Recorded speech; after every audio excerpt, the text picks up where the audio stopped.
성경 보겠습니다. 마태복음 11장 1절입니다. 교재는 성경강론 13권 6854 쪽에 보면 본문이 있습니다. 아니면 성경 참조하시기 바랍니다. 제가 읽겠습니다. 예수께서 12 제자에게 명하시기를 마치시고 이에 저희 여러 동네에서 가르치며 전도하시려고 거기를 떠나가시니라. 요한이 옥에서 그리스도의 하신 일을 듣고 제자들을 보내어 예수께 여짜오되 오실 그이가 당신이 오니까 우리가 다른 일을 기다리오리이까. 예수께서 대답하여 가라사대 너희가 가서 듣고 보는 것을 요한에게 고하되 소경이 보며 안진뱅이가 걸으며 문둥이가 깨끗함을 받으며 귀머거리가 들으며 죽은 자가 살아나며 가난한 자에게 복음이 전파된다 하라. 누구든지 나를 인하여 실족하지 아니하는 자는 복이 있도다 하시니라. 예, 그 교재를 보시면 6853페이지에 그 마태복음 11장 내용이 어떤 내용인지 소개하고 있습니다. 양쪽 가로 2번이죠. 백성들에 대한 가르침 이렇게 나옵니다. 그 2번이면 이제 1번이 있을 건데요. 마태복음 10장 내용이었죠. 백성들에 대한 가르침 앞에는 제자들에 대한 가르침이 나와 있습니다. 그래서 우리가 간단히 좀 정리를 하면 마태복음 5장에서부터 그 16장 12절까지 선지자 직임에 의한 성취 내용이 나옵니다. 그죠? 그 내용을 이해하실 때 이 성경 신학에서 이제 가장 중요한 개념이 그 예수님의 어떤 걸 보고 이해를 해야 되는지를 누차 강조를 드렸어요. 그게 바로 뭐냐면 말씀과 표적, 기억나시죠? 말씀과 표적, 그 다음에 교훈과 질체, 그 다음에 직위와 직무, 이 6 낱말이라고 했어요. 근데 이게 그렇게 쉽지가 않아요, 사실. 이 6 낱말로 예수 그리스도의 선지직을 변호하고 또 그걸 기억나시죠? 네, 흐름을 따라서 그 논리적 연관성을 가져가는 것이 그렇게 쉽지는 않다는 생각을 다시 한번 이번에 또 한번 말씀을 드리고요. 깊이 좀 공부해 주시기를 바랍니다. 또 더 많은 어떤 토론이라든지 또 더 많은 더 깊은 확인이 있기를 바라는 마음에서 미리 말씀을 드립니다. 그 바탕이 되는 것이 바로 그 본문의 논리적 흐름이라고 여러분에게 많이 말씀을 드렸습니다. 지난번에 우리가 했던 10장 내용이 어떤 내용으로 이제 끝나냐 하면 한 부분만 보면 10장 39절에 자기 목숨을 얻는 자는 잃을 것이요 나를 위하여 자기 목숨을 잃는 자는 뭐 한다?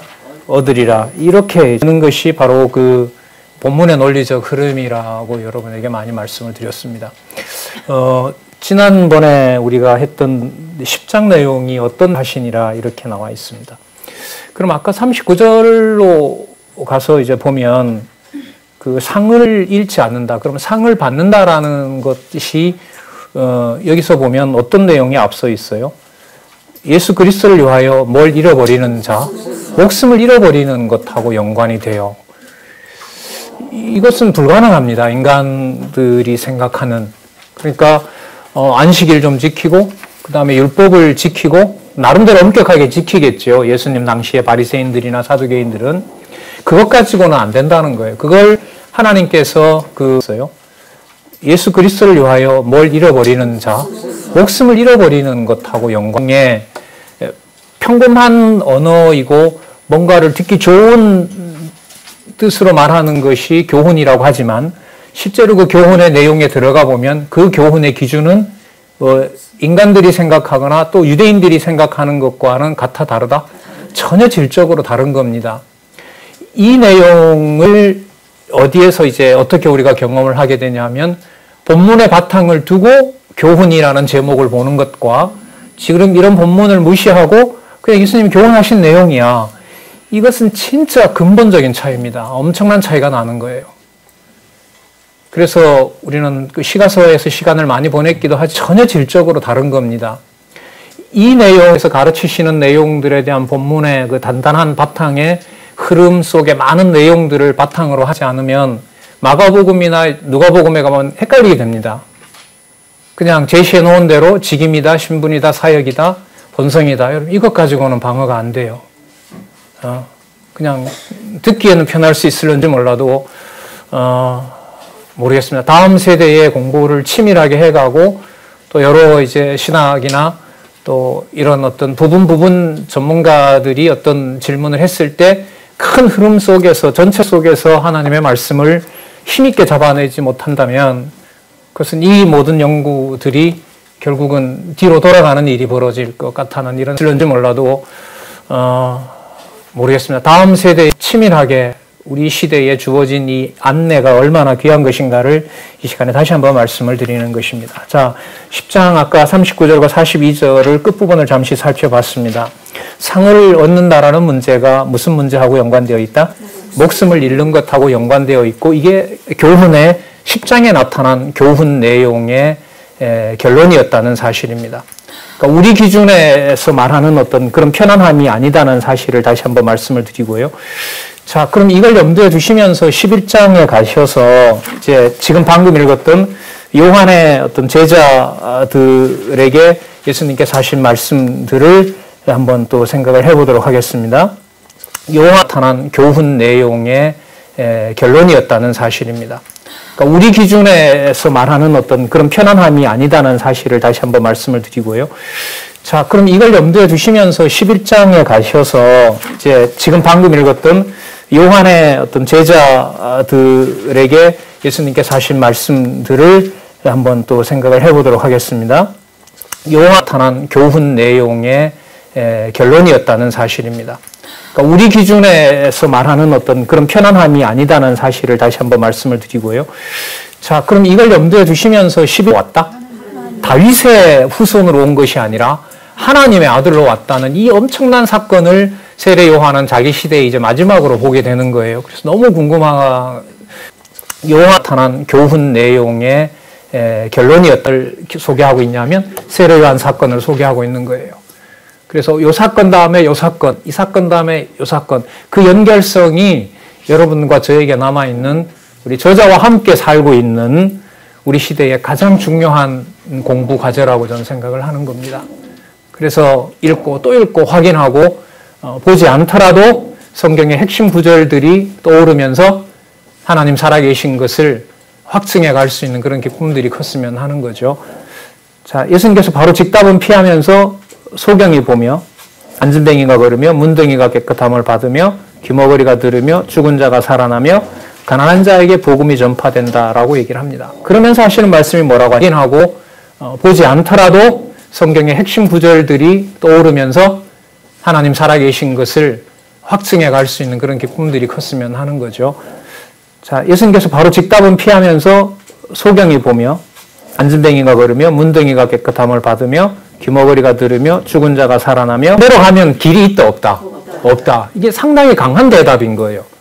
이 정도로 내가 다 하는데 그럼 나는 분명히 누가 맞다? 당신이 기다리는 바로 오실 그 이가 맞다는 거죠. 그리고 그 복이 있다라고 얘기를 하고 있고요. 그 복의 근원이 우리가 잘 아는 대로 이제 3대 언약과 직결되는 거잖아요. 자손 땅 통치와 연관되는 거기 때문에 뭐예요? 이 정도로 내가 다 하는데 그럼 나는 분명히 누가 맞다? 당신이 기다리는 바로 오실 그 이면 하나님 나라와 연관을 시켜야 돼요. 하나님 나라는 어디에 속한 게 아니냐면 하늘에 땅에 속한 게 아니에요. 그 땅에 속한 것이 아닌 것을 어떻게 머릿속으로 구성을 해가도록 하시느냐. 그게 지금 마태복음의 논리적 구성이에요. 이 흐름이란 말이죠. 그래서 단편적으로 어디에 알고 있다라는 내용을 가지고는 안 돼요. 안 돼요. 이게 자꾸 장애가 돼요. 그래서 이제 여러분들 분방 공부 시간을 통해서 그 진도나 분량과 상관없이 자주 정기적으로 규칙적으로 그렇게 해나가는 공부들을 이란 말이죠. 그래서 단편적으로 어디에 알고 있다라는 내용을 가지고는 안 돼요. 그 요한의 제자들이 간 다음에 예수님이 이제 얘기를 하십니다. 이 세례 요한을 해석을 하세요. 그러면서 이제 광야에 왜 나가느냐, 광야에 가는 이유가 뭐냐라고 얘기를 하시고요. 8절에 보면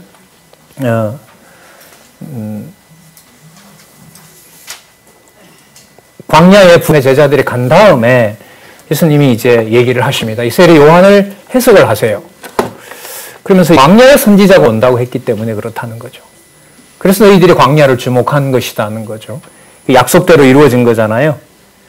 그죠? 라고 얘기를 하시고요. 8절에 보면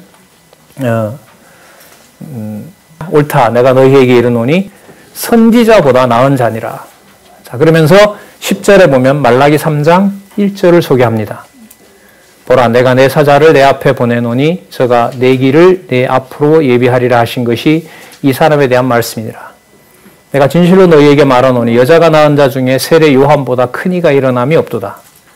자, 왜냐하면 세례 요한보다 큰 이가 없다고 하는 이유는 뭐냐면 세례 요한이 구약의 마지막이거든요. 그죠? 그리고 당대에 누구를 직접 보게 합니까? 그 몸은 그 의미로 보면 구약에 속한 선지자인데 그림자의 마지막인데 실체를 눈앞에서 보게 해준 자가 낳은 자 중에 세례 요한보다 큰 이가 일어남이 없도다.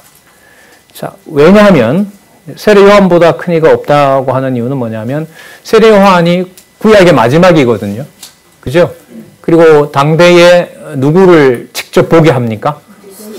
그 몸은 그 의미로 보면 구약에 속한 선지자인데 그림자의 마지막인데 실체를 눈앞에서 보게 해준 자, 그림자와 실체의 문제라고 할 수가 있겠죠. 그 하늘나라가 땅에 임했다라고 하는 내용이 가지고 있는 이제 어마어마한 사건이 바로 여기서 지금 다시 소개가 되는 겁니다. 자, 그러면서 12절에 문제가 많은 구절이고요. 성경 강론집은 여기서 분명히 제시하고 있습니다. 세례 보게 해준 자, 그림자와 실체의 문제라고 할 수가 있겠죠. 그 하늘나라가 땅에 임했다라고 하는 내용이 가지고 있는 이제 어마어마한 사건이 바로 여기서 지금 다시 소개가 되는 겁니다. 자, 그러면서 12절에 문제가 많은 구절이고요. 성경 강론집은 여기서 분명히 제시하고 있습니다. 세례 보게 해준 자, 한 페이지 넘겨보시면 6858페이지 첫 번째 달랑 밑에서부터 네 번째 줄에 나오죠.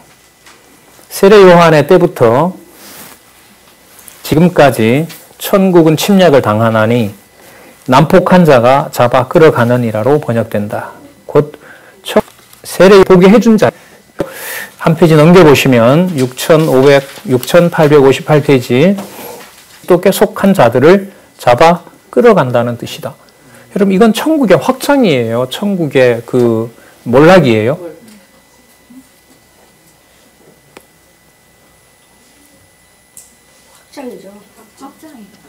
확장이에요. 천국이 침략을 당해서 나폭한 자가 끌어가는 게 확장이에요. 이상한 확장론을 가지고 계신데요, 여러분들은 진짜. 자, 이게 기준이 빨리 잡으셔야 돼요, 여기서. 아까 천국에서 극히 작은 자라고 얘기를 했죠. 그죠? 천국에서 말하는 크고 작은 개념 확장이에요. 천국이 침략을 당해서 나폭한 자가 뭡니까? 목숨을 잃는 자, 소자를 위하여 목숨을 잃는 것이 큰 것이다라고 얘기를 했습니다. 그리고 당신이 분명히 하늘에 속한 메시아이고 구약에 약속한 메시아임을 아까 여러 증거로 요한 제자들에게 얘기를 했습니다. 그리고 요한이 간 다음에 세례 요한은 가장 큰 자라고 얘기를 합니다. 하지만 천국의 기준으로 보면 그는 작은 자라고 얘기를 합니다. 그러면서 하시는 말씀이 따라서 천국은 모든 것을 다 제압한다. 이렇게 나오면 쉬워요, 우리한테. 근데 지금 이 내용으로 가면 어떤 자가 된다고 얘기를 해요? 침노를 당하고 무기력하게 패배하는 경우가 된다는 거죠. 그럼 여러분들이 간 다음에 세례 요한은 가장 큰 자라고 얘기를 합니다. 하지만 천국에 소개했던 것하고 연결이 돼요, 안 돼요? 되죠. 나를 위하여 뭘 잃는다? 목숨을 잃는다. 그럼 도대체 천국은 뭐냐라는 질문이 생길 수밖에 없어요. 그래서 잘못 생각하고 있는 부분이 너무 많은 거죠. 예수님께서 선지자 직임을 성취하시면서 소개하고 있는 도대체 이 천국이라는 것이 무엇인지를 이 흐름을 놓쳐버리면 부분적인 것만 떼서 생각을 하게 되면 이거는 이 성경을 깊게 이해할 수가 없습니다. 자, 그러면서 이제 13절에 보시면 모든 선지자와 및 율법에 예언한 것이 요한까지다라고 얘기를 합니다. 그리고 소개 다 하시죠. 14절에 천국이라는 것이 무엇인지를 이 흐름을 놓쳐버리면 예수님 그래요. 참 재밌는 일이 벌어진다. 이렇게 오리라고 한 사람이 와서 그렇게 소개를 하는데 이렇게 미동이 없다. 광야에 나갔고 또 거기서 석청이나 뭔가를 먹고 분명히 구약에서 말하는 그 선지자와 율법의 마지막으로 오는 선지자가 맞는다는 증거가 너무 많고 세례도 베풀고 그리고 모든 표적을 보여줬는데도 반응을 한다 안 한다? 안 한다는 거예요. 안 한다는 거죠. 그럼 여러분 이것도 그렇죠. 만약에 그 메시아가 오시는 길을 평탄케 첩경을 평탄케 하려면 세례 요한이 막 이렇게 소개를 하면 사람들이 그 어떻게 해줘야 돼요? 믿어줘야 되죠. 그래서 막 오실 준비가 돼. 세례도 베풀고 그리고 모든 표적을 보여줬는데도 반응을 한다 안 한다? 안 한다는 거예요. 안 한다는 거예요. 말씀하신 대로 천국은 오히려 더 위축되고 또 천국에 주로 오신 당신은 뭐 하게 된다? 침노를 당하게 된다라고 얘기를 하시고 자 그러면서 19절에 볼까요? 인자는 18절부터 볼게요. 요한이 와서 먹지도 않고 마시지도 아니하며 저희가 말하기를 귀신이 들렸다 하더니 인자는 와서 먹고 마시며 말하기를 보라 먹기를 탐하고 포도주를 즐기는 사람이요 세리와 죄인의 친구로다 비웃는 거죠. 하니 지혜는 그 행한 일로 인하여 옳다함을 얻느니라. 그러니까 세례 요한이 와서 얘기해도 아무런 미동이 없고 그러니까 세례 요한이 와서 안 먹으니까 안 먹는다고 와서 난리를 치고 예수님은 와서 뭐 하니까 자유롭게 먹으니까 먹는다고 또 뭐 하고 죄인의 친구라고 예 욕을 하고 그죠? 그러니까 울어도 반응이 없고 그 다음에 웃어도 반응이 없는 이 시대에 대해서 얘기를 하면서 빈정거리는 거죠. 메시아는 우리와 맞지 않는다. 저는 저 하는 짓 봐라. 세리와 죄인들하고 같이 놀지 않느냐. 우리와 급이 다르다. 그래서 저는 누가 아니다? 메시아가 아니다라는 겁니다. 하고 그죠? 그러니까 울어도 반응이 없고 그 다음에 웃어도 반응이 없는 이 시대에 대해서 얘기를 하면서 빈정거리는 거죠. 메시아는 우리 그 세례 요한 그 순교하잖아요. 그 어쨌든 그 세리와 죄인의 친구로 온 바로 메시아의 자신의 어떤 메시아 되신 사건에 대해서 이렇게 소개를 해주고 있는 거죠. 그러니까 빈정거리는 소리긴 하지만은 세리와 죄인의 친구가 바로 뭐냐면 여러분 세리와 죄인은 천국에서 일반적으로 큰 자일까요? 작은 자일까요?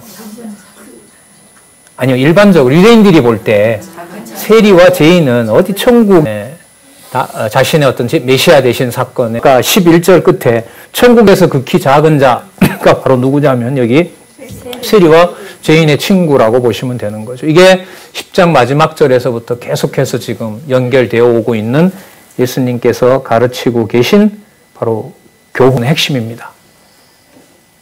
그러니까 구약에서 선지자들이 소개하고 또 예언했던 바로 하늘에 속한 나라, 또 우리가 말하면 실체적인 나라, 그 나라의 통치자로 오신 바로 메시아, 또 선지자직을 완성하러 오신 메시아에 대해서 누구의 기준과는 다른, 인간의 기준과는 다른 부분을 지금 여기서 소개하고 있습니다. 그러면 사실 말씀이 뭐라고 하냐면 여기에서 선지자들이 소개하고 또 예언했던 바로 하늘에 속한 나라, 또 우리가 말하면 실체적인 나라, 그 나라의 통치자로 오신 바로 메시아, 또 선지자직을 완성하러 오신 메시아에 대해서 누구의 기준과는 다른, 인간의 기준과는 다른 부분을 지금 여기서 소개하고 있습니다. 그러면 사실 말씀이 뭐라고 하냐면 그래서 선지자들이 소개하고 또 예언했던 여호와 하나님의 정하신 뜻에 의한 신령한 지혜이신 그리스도를 물론 가르칩니다. 예수님 자기 증거인 거죠.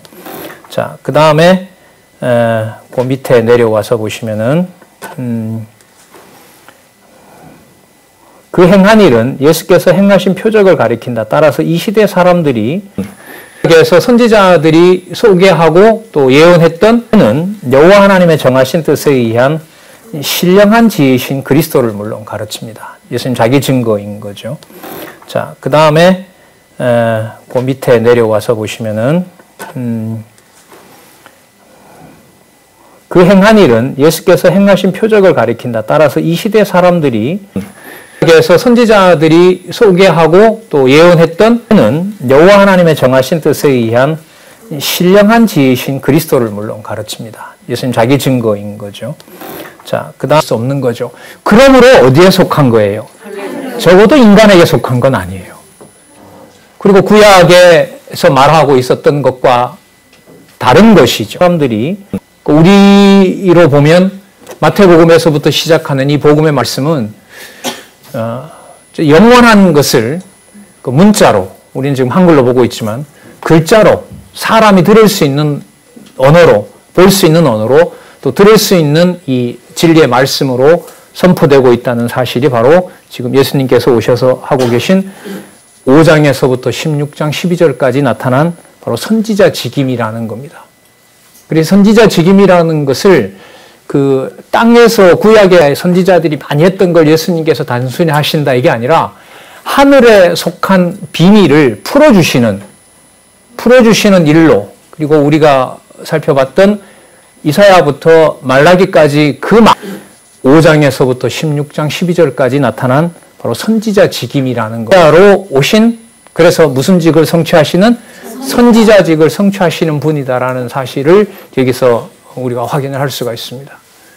부분 예수님께서 인용을 하신 것을 마태로 하여금 기록해 놓았지만 이것은 늘 말씀드리는 대로 이사야부터 어디까지요? 말라기까지 적어도 단단한 베이스를 가지고 살펴봐야 되는 거죠. 자, 여러분, 지혜가 그 행한 일로 옳다 인정함을 받으면 예수님께서 이제 많은 표적을 만약에 행하셨어요.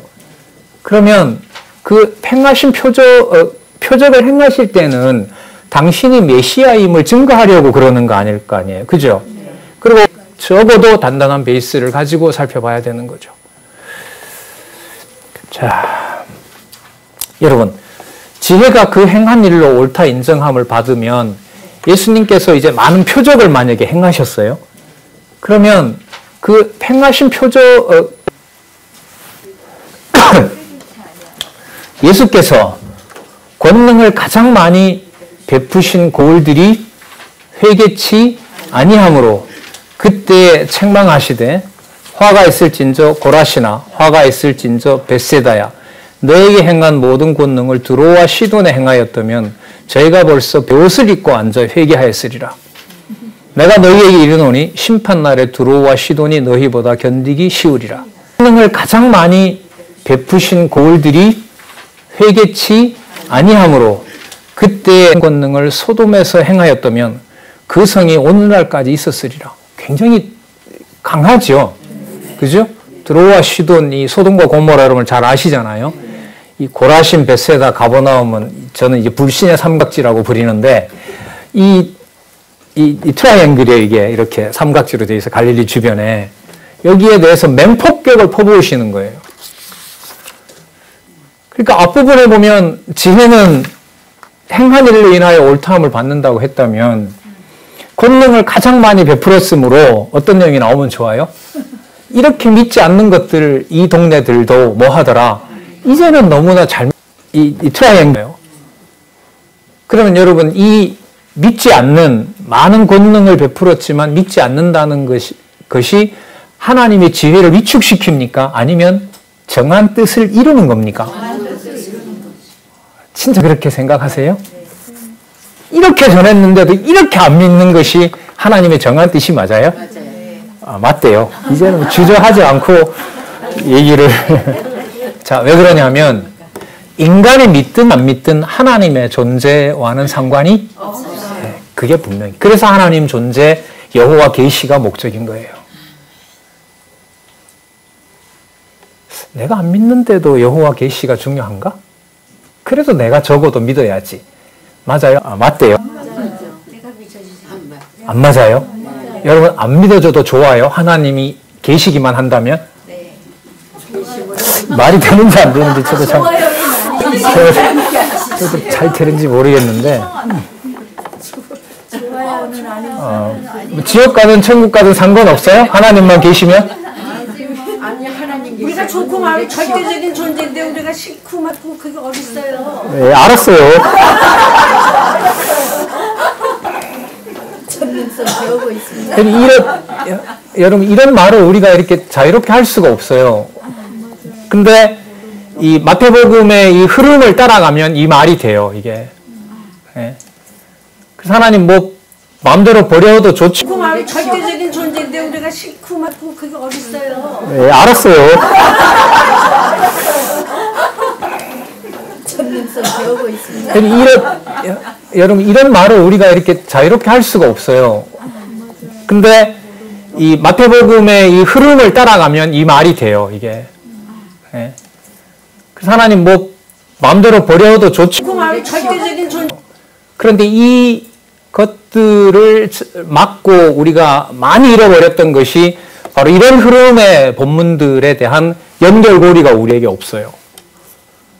복음서 여러분들 누워서 이렇게 생각해 보시면 아시겠지만 몇 가지 사건이 이렇게 연결되는 게 없어요. 이게 그래서 하나님 뭐 마음대로 버려도 좋지. 그 마음이 절대적인 존재. 그런데 이 것들 마음만 먹고 그야말로 들어가서 보면 연결고리는 어쨌든 인쇄로 모든 페이지는 1페이지부터 9882페이지까지 연결이 되어 있어요. 문제는 그 페이지가 9000페이지까지 넘어갈 동안 그 연결고리의 성경적 뒷받침을 내가 그야말로 누리고 또 확인하고 또 그것을 전할 수가 있는 것인가. 그게 이제 우리의 주된 관심사가 되는 거죠.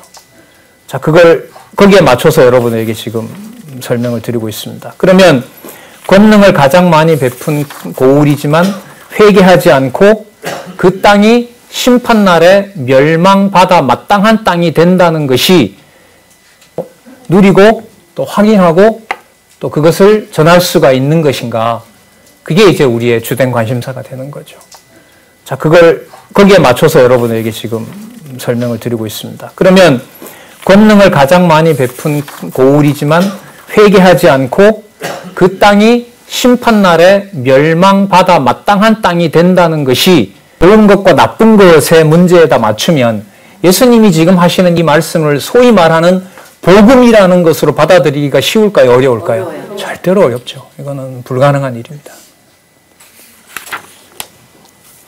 근데 그 다음에 너무 재밌는 내용이 나옵니다. 예수님의 버전이 갑자기 하늘에 계신 아버지를 좋은 것과 나쁜 것의 문제에다 맞추면 예수님이 지금 하시는 이 말씀을 소위 말하는 복음이라는 것으로 받아들이기가 쉬울까요? 어려울까요? 어려워요. 절대로 어렵죠. 이거는 불가능한 일입니다. 근데 그 다음에 너무 재밌는 내용이 나옵니다. 예수님의 버전이 갑자기 하늘에 계신 아버지를 좋은 것과 나쁜 것의 문제에다 맞추면 예수님이 지금 하시는 이 말씀을 소위 말하는 복음이라는 것으로 받아들이기가 쉬울까요? 어려울까요? 어려워요. 절대로 어렵죠. 이거는 불가능한 일입니다. 지혜롭고 슬기 있는 자들에게 숨기시고 어린아이들에게는 나타내심을 감사하나이다. 그럼 누가 못 믿게 한 거죠? 예. 좋은 것과 나쁜 것의 문제에다 그렇죠. 26절 답이 나오죠? 옳소이다. 이렇게 된 것이 아버지의 뜻이니이다. 자, 내 아버지께서 모든 것을 내게 주셨으니 그럼 다 믿게 하면 되잖아요? 아니에요. 아버지가 정하신 뜻을 행하셔야 돼요. 자, 그 다음에 재밌는 말씀이 또 나와요. 아버지 외에는 아들을 아는 자가 없고 아들과 또 아들의 소원대로 계시를 받는 자 외에는 아버지를 아는 자가 없느니라. 수고하고 무거운 짐진 자들아 다 내게로 오라. 내가 너희를 쉬게 하리라. 그럼 여러분 아까는 어떻게 했어요? 그렇게 많은 표적을 행한 지역에 대해서는 뭐라고 하시고 저주를 하시고, 저 여기에 아까 15절 끝에 아는 자가 없고 아들과 또 아들의 소원대로 계시를 받는 자 외에는 아버지를 아는 자가 없느니라. 수고하고 무거운 짐진 자들아 다 내게로 오라. 내가 너희를 쉬게 하리라. 그럼 여러분 아까는 어떻게 했어요? 그렇게 많은 표적을 행한 지역에 대해서는 뭐라고 하시고 저주를 하시고, 저 여기에 아까 15절 끝에 아는 자가 없고 아들과 또 아들의 소원대로 계시를 받는 자 외에는 아버지를 아는 자가 없느니라. 수고하고 무거운 짐진 자들아 다 내게로 오라. 물론 수고하고 무거운 짐진 자에 대한 설명을 일단 그럼 보겠습니다. 6862. 그 6862 여러분 본문 주석 중요하거든요. 성부 5절 끝에 아는 자가 없고 아들과 또 중요한 문제들을 여기서 소개를 하고 있으니까요. 꼭 읽어보시기 바라고, 두 번째 단락에 저는 네 번째 줄로 가서 보겠습니다. 여기서 수고하고 무거운 짐진 자는 율법과 유전에 의해 지워진 짐과 종교 및 정치적인 억압에 의한 짐을 진 자들을 말합니다. 그 다음에 밑에서부터 두 번째 줄, 나는 마음이 온유하고 겸손하니라는 말은 백성에게 무거운 짐을 지우는 종교 및 정치 지도자들의 포악함과 교만함을 대비한 것이며, 예루살렘에 임할 왕은 겸손하다는 스가랴 선지자의 예언의 성취를 증거한 것이다. 자, 선지서 들어오죠? 이제 여러분 선지서에서 이사야 7장, 9장, 11장 밑에서부터 두 번째 줄, 나는 마음이 온유하고 겸손하니라는 말은 백성에게 무거운 짐을 지우는 종교 및 정치 지도자들의 포악함과 교만함을 대비한 것이며, 예루살렘에 임할 왕은 겸손하다는 스가랴 선지자의 예언의 성취를 증거한 것이다. 자, 선지서 들어오죠? 이제 여러분 선지서에서 이사야 7장, 9장, 11장 밑에서부터 두 번째 줄, 나는 아담으로부터 시작해서 구약 전체에 약속되어 있고 곧 그리스도가 온다. 소선지서 전체 내용. 그 모든 내용을 우리가 고려를 하신다면은, 여러분 여기 단지 스가랴 9장 9절을 소개하고 있지만은 이미 우리는 선지서 내용에서 많은 것들을 우리는 감으로 잡을 수가 있어요. 그리고 내 멍에는 시장 11장 밑에서부터 두 번째, 예수께서 종교적으로나 정치적으로 모든 멍에와 짐을 대신 메고 담당해 주시기 때문에 쉽고 어떻다? 가볍다라는 거죠. 그럼 여러분 이것도 이해를 잘 하셔야 되는데, 종교적으로 예수님께서 다 짐을 져주신다면 그 당시에 있었던 장로들이라든지 바리새인이라든지 사두개인들을 한테 져야 돼요? 이겨야 돼요? 이겨야 되잖아요. 그리고 로마 군에 의해서 죽으셔야 돼요? 아니면 죽지 말으셔야 돼요? 죽지 말아야 되죠. 이런 질문이 해결이 안 되는 거예요, 여러분. 우리가 생각하는 기준에다 맞춰버리면. 자, 그러면 여기서 다시 우리 본문으로 가서 한번 볼까요? 바리새인이라든지 사두개인들을 한테 져야 돼요? 이겨야 돼요? 이겨야 되잖아요. 그리고 로마 군에 의해서 죽으셔야 돼요? 아니면 죽지 말으셔야 돼요? 죽지 말아야 돼요. 그래서 누구한테 기도하면서 시작하죠? 천지의 주제이신 아버지여라고 이렇게 기도를 하죠. 그러니까 자기 소속을 확인하는 거예요. 내 소속은 다윗의 자손이 아니라는 거죠. 나는 누구의 아들이다? 그리고 그 하나님께서 나에게 뭘 주셨다? 27절에 한번 보세요. 아버지께서 뭘 주셨다? 모든 것을 내게 주셨다. 여러분 이게 실체적 언약이에요. 언약을 성취하신 거예요. 아담에게 줬던 3대 언약 통치권을 누가 받고 있다? 내가 받고 있다. 내가 받고 있는데 내 소속은 뭐냐면 함부로 다 주지 않는 것이다. 분명히 지혜는 하는 일로 옳다함을 인정받게 되어 있는데, 세상에서 말하는 방식이 아니라 가장 많은 권능을 행한 데가 오히려 가장 뭐 하게 된다? 믿지 못하게 되고 심판 아래 처하는 경우가 되고, 그리고 하나님의 나라는 아까 어떤 자라 그랬죠? 어린 아이들에게 보여주는 것이 바로 하나님이 정한 뜻이다라고 얘기를 하는 겁니다. 그러면 그 하나님의 아들에게 속한 자들이 바로 누구냐면 그리스도 자신에게 속한 것이고, 그 하나님의 아들에게 속한 자가 바로 마음에 뭘 얻게 되는? 쉼을 얻게 되는. 그래서 30절에 내 멍에는 쉽고 내 짐은 가볍다라고 얘기를 합니다. 아이들에게 보여주는 것이 바로 하나님이 정한 뜻이다라고 얘기를 하는 겁니다. 그러면 그 하나님의 아들에게 속한 자들이 바로 누구냐면 그리스도 자신에게 속한 것이고 그 하나님의 아들에게 속한 자가 바로 마음에 뭘 얻게 되는? 쉼을 얻게 되는. 그래서 삼가 자식을 법정에다 세우고 이스라엘 민족의 혈통과 그 관계를 완전히 해체하는 내용이 이 뒤에 나온단 말이죠. 그럼 여러분 이 와중에서 내 멍에는 쉽고 내 짐은 가볍다라고 해서 도대체 뭘 주기에 안식과 평안이 되냐는 말인 거죠. 그럼 어디에 속한 게 아니에요, 이거는? 땅에 속한 게 아니죠. 원래 지금 내용의 흐름으로 보면 땅에 속한 가족 관계다, 유대인들의 어떤 전통이다, 와 그 관계를 완전히 해체하는 내용이 이 뒤에 나온단 말이죠. 그럼 여러분 이 와중에서 내 멍에는 쉽고 내 짐은 가볍다라고 해서 도대체 뭘 주기에서 보면은 너무나 다른 겁니다. 근데 이게 여러분들 아까 10장 마지막 절에 소개했던 대로 누구를 위하여 목숨을 잃는 것하고 계속 연결이 되죠? 아까 10장 29절에 뭐라고 나왔었어요? 소자를 위하여 뭐 한다? 목숨을 잃는 것하고 관계돼요. 그러니까 뭘 넘어서는 거죠, 이게?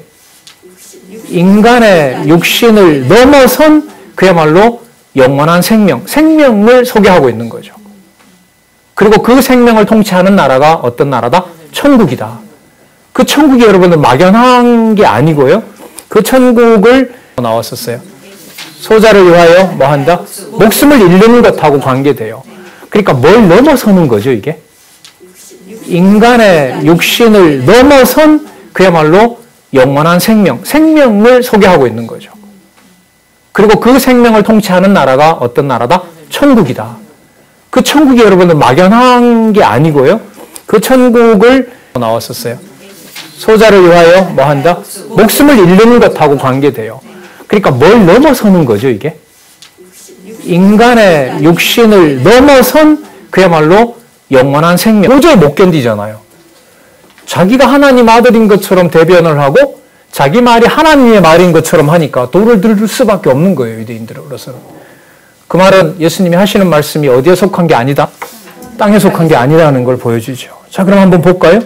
여러분, 내 멍에는 쉽고 내 짐은 만약에 가볍다라는 내용이 나온다면 그럼 그 다음에 나오는 내용들에 대해서 어떤 연관이 있는지 한번 살펴보도록 할게요. 자,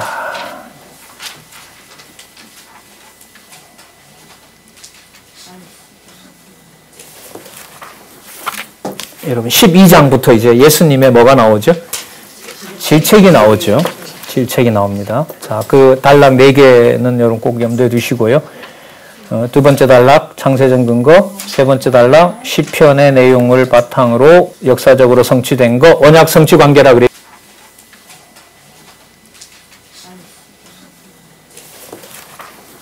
두 번째 단락 요거예요. 여기 도표 보시면 두 번째 단락, 세 번째 단락. 물론 예수 언약하고 있죠. 예수 언약 내용의 전체 근거 이걸 다 설명하고 있는 겁니다. 그래서 이 두 가지 관계에 두 번째, 세 번째 단락이 있다는 거. 자, 첫 번째 단락 같은 경우에는 여러분 내용이고 그 내용의 두 번째 단락과 관련해서는 여러분 요 내용이죠. 실체적 언약 성취와 영원적 언약 성취와 관계. 자, 다음에 또 기회가 말씀을 드리도록 하고요. 자, 안식일이 됐습니다. 밀밭 사이로 가는데 제자들이 시장에서 모여는 여러분 내용이고 그 내용의 두 번째 단락과 관련해서는 여러분 요 내용이죠. 안식일에 하지 못할 일을 했다라고 하니까 3절에 보시면 예수님께서 누구를 소개를 해요? 다윗을 소개합니다. 왕이죠. 그죠? 그럼 자기가 누구라는 얘기죠? 자, 그 다음 4절에 보면 하나님의 전에 들어가서 제사장 외에는 자기가 그와 함께한 자들이 먹지 못하는 진설병을 먹지 아니하였느냐? 또 누구를 거론합니까? 제사장들이 성전 안에서 안식을 범하여도 죄가 없음을 너희가 율법에서 읽지 못하였느냐? 내가 너희에게 이르노니 뭐보다 크다? 말이 돼요, 안 돼요? 예.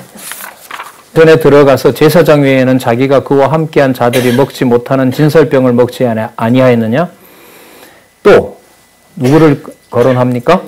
제사장들이 성전 안에서 안식을 범하여도 죄가 없음을 너희가 율법에서 읽지 못하였느냐? 내가 너희에게 이르노니 뭐보다 크다? 말이 돼요, 안 돼요? 것이 그게 누구 뜻입니다? 아버지의 뜻입니다라고 얘기를 하잖아요. 지금 여기 보시면 실제로 뭘 하세요? 지혜롭고 지혜롭다고 하는 자들, 이미 이 소위 크다고 하는 자들을 이게 뭘 해버리세요? 자신을 드러내세요, 숨기세요? 숨겨버리는 거죠. 그러니까 무슨 뜻이냐면 도저히 믿을 수 없는 말을 하세요. 그게 누구 뜻입니다? 아버지의 뜻입니다라고 얘기를 하잖아요. 지금 여기 보시면 실제로 뭘 하세요? 지혜롭고 지혜롭다고 하는 자들, 이미 이 소위 크다고 하는 자들을 이게 뭘 해버리세요? 자신을 듣고 좋은 일이 벌어집니다라고 아마 타협을 했으면 무슨 뜻이냐면 도저히 믿을 수 없는 말을 하세요. 땅에 있는 유대인들에게 이제까지 보여줬던 모든 그림자들을 전부 뭐 하세요? 전부 없애야 돼요. 없애야 돼요. 그래서 지금 보시면은 도저히 믿을 수 없게끔 하시는 말씀이 바로 아까 읽었죠. 뭐보다 더 큰 이가? 성전보다 더 큰 이가 여기 있느니라. 그럼 이 성전은 땅에 속한 걸까요? 하늘에 속한 걸까요? 땅에 있는 유대인들에게 이제까지 68, 67 밑에서부터 두 번째 절. 여기 성전보다 더 큰 이는 신령한 성전이 되시는 그리스도 자신을 얘기를 합니다. 요한복음 가면 너무나 많이 나오죠.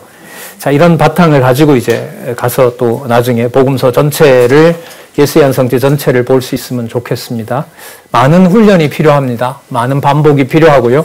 복음서에 대한 내용들이 그러니까 반드시 어떤 과정을 우리가 지나야 되냐 하면 일단은 막 헷갈려야 돼요. 이게 마태복음에 나왔나? 누가복음에 나왔나? 마가복음에 나왔던가 안 나왔던가? 요한복음에 나왔나? 그 말은 여러분 뭐 했다는 거죠? 성경을 일단 읽었다는 거죠. 좋겠습니다. 그런데 거기에 익숙하지 않다 보니까 어떻게 되어 있어요? 이 정리가 안 돼 있어요. 또 그 단계를 지나서 몇 가지 사례라도 빼곡히 머릿속에 딱 순서대로 정립이 돼 있으면 어느 순간에도 여러분 우리는 성경의 진리 체계 속에서 떠나지 않게 돼요. 그런 훈련들이 이제까지 너무 약했어요. 예.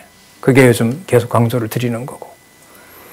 7절 나는 자비를 원하고 제사를 원치 아니하노라 하신 뜻을 너희가 알았다면 무죄한 자를 죄로 정치 아니하였으리라. 예수님은 당신이 뭐 하다 그래요? 죄가 있다 없다? 없다는 거죠. 그 성전보다 더 큰 이가 당신이다라고 하는 말이 틀린 말이다, 바른 말이다? 7절 나는 자비를 원하고 제사를 원치 아니하. 진짜 버리는 카드죠 이게. 인자는 뭐다? 안식일의 주인이다. 이게 뭐라고 이 설명을 할 수 있겠어요? 인자는 안식일의 주인이니라 하시니라. 이것은 여러분들 믿게 하려는 것이 아니라 뭐 하시려는 거죠? 그야말로 질책하시려는 거예요. 버리고 질책해서 버리려고 하는 거죠.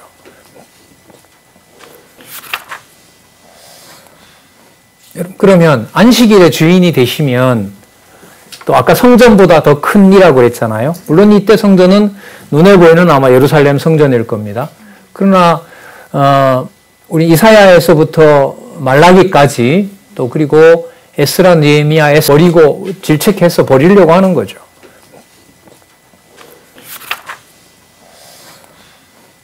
그러면 안식이 너무 많이 확인했었죠. 특히 에스겔 같은 경우에 그죠? 그 다음에 소선지서에도 확인을 했었고 그것은 북왕조 멸망하기 전에도 보여줬었고 남왕조 멸망하기 전에도 보여줬었고 또 학계 스가랴 시대 때 뭐 할 때 성전이 중건될 때도 그것이 아니고 다른 것이 온다고 얘기를 했었고 진리의 성읍으로 드러날 것이라고 얘기를 했었고 그런 증거들이 여러분 수십 가지 우리는 이미 살펴본 바가 있습니다. 그러면 여기서 말하는 성전보다 큰이다라는 말은 당신이 누구라는 걸까요? 그렇죠. 하늘에 속한 그 성전을 관리하는 바로 누구다? 하나님이시다는 거예요. 하나님이시다. 그리고 중건될 때도 그것이 아니고 다른 것이 온다고 얘기를 했었고 진리의 성읍으로 뿐만 아니라 여러분 하나님께서 창조를 다 하신 다음에 안식하셨다 그랬고 그날을 뭐 했다 그랬죠? 복 줬다 그랬죠. 그러면 안식은 뭐냐 하면은요. 하나님이 작정해 놓으신 것을 다 끝낸다는 의미예요. 더 이상 뭔가 추구할 게 없는 거. 그 쉰다는 말은 피곤해서 쉬시지 않아요. 하나님께서. 그럼 왜 쉬시느냐? 정해놓은 것을 다 이루셨으니까. 그 다음에 정하신 대로 다 찬양 받으시면, 다 행하신 대로 찬양을 받으시면 돼요. 신실하심을. 자, 그렇다면 여기에 안식일의 주인이라고 하셨으니까 무슨 내용이 또 나와줘야 돼요? 무슨 내용과 관계된 내용이 나와야 돼요? 안식에 그래서 쉬시지 않아요. 하나님께서. 그럼 왜 쉬시느냐? 정해놓은 것을 다 이루셨으니까. 그 다음에 정하신 대로 다 찬양 받으시면, 다 행하신 대로 찬양을 받으시면 돼요. 신실하심을. 자, 그렇다면 여기에 안식일에 뭐니까? 주인이니까. 자, 이런 거는 연결하기가 참 좋아요. 그러나 우습게 보시면 안 돼요. 예, 아는 것 같아도. 이런 거 분명하게 잡아 놓으셔야 돼요. 안식일의 주인이므로 손 마른 사람을 고쳐주셨다. 이렇게 공부를 하시면 돼요. 11절 예수께서 가라사대 너희 중에 어느 사람이 양 한 마리가 있어 안식일에 구덩이에 빠졌으면 붙잡아내지 않겠느냐?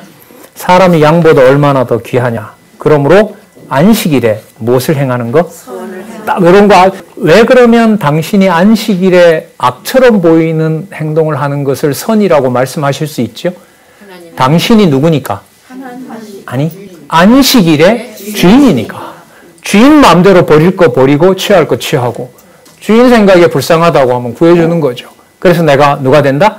안식일의 주인이 된다는 사실을 여기서 알려주게 되는 겁니다. 여러분이 바리새인 같으면 화가 납니까? 안 납니까?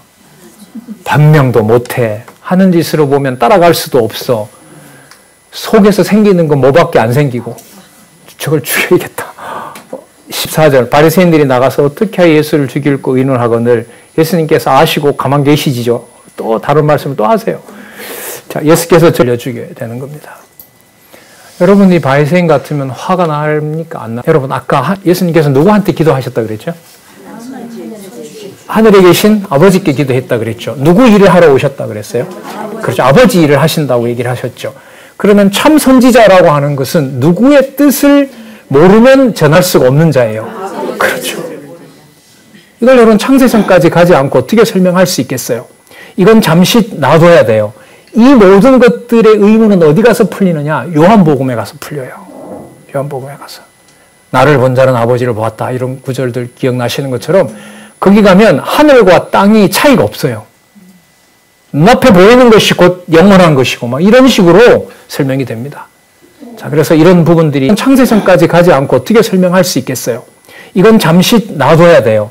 이 모든 17절 이는 16절 자기를 나타내지 말라 경계하셨으니 이는 선지자 이사야로 말씀하신 바 보라 나의 택한 종 곧 내 마음에 기뻐하는 바 나의 사랑하는 자로다. 내가 무엇을? 그렇죠. 하나님의 성령을 줄 터이니 그가 심판을 어디에 알게 한다? 심판을 이방에 알게 한대요. 그럼 지금 이게 바리새인들하고 지금 유대인들하고 문제가 됐는데 지금 이 해석에서 보면 뭐와 연관이 돼요? 이방에 알려준다는 거죠. 그럼 이 말은 뭐냐면 유대인들이 믿어야 된다는 말이에요. 안 믿어야 된다는 말이에요. 그렇게 성령을 줄 터이니 그가 심판을 어디에 알게 한다? 심판을 이방에 알게 한대요. 그럼 지금 이게 바리새인들하고 지금 유대인들하고 문제가 됐는데 지금 이 해석에서 하나님이 존재하지 않는다가 아니라 바로 하나님이 살아계셔서 당신의 아들로 온 메시아가 뭐 하고 계신다? 심판하고 계신다는 사실을 증명해 준다는 거죠. 19절요. 그가 심판을 이방에 알리는데요. 그가 뭐 하지도 않고 다투지도 아니하며 들레지도 아니하리니 아무도 길에서 그 소리를 듣지 못하리라. 그러면서 20절 상한 갈대를 꺾지 아니하며 꺼져가는 심지를 끄지 아니하시기를 뭐하여? 심판하여 이길 때까지 하시니라. 거죠. 19절요. 그가 심판을 이방에 알리는데요. 그가 뭐 하지도 않고 다투지도 아니하며 들레지도 아니하리니 께서 당신도 그 일을 하지 않고 맞죠? 예. 자, 21절 또한 누가? 이방들이 그 이름을 바라리라 함을 뭐하려 하심이라? 이루려 하심이라. 이사야 6장 9절에서부터 10절까지 내용들을 여기서 소개를 하고 있습니다. 그 선지서 전체에 대한 베이스를 오늘 우리는 또 선지서 처음에 나오는 이사야 내용을 예수님께서 확인하는 내용까지 배웠죠. 뭐 너무 분명해요. 성경 강론집에서 창세전 근거와 창세전 근거를 뭐 하려 하심이라? 이루려 하심이라. 이사야 6장 9절에서부터 10절까지 내용들을 여기서 소개를 하고 있습니다. 그 선지서 전체에 대한 베이스를 오늘 우리는 또 선지서 처음에 나오는 이사야 내용을 예수님께서 확인하는 내용까지 배웠죠. 뭐 너무 분명해요.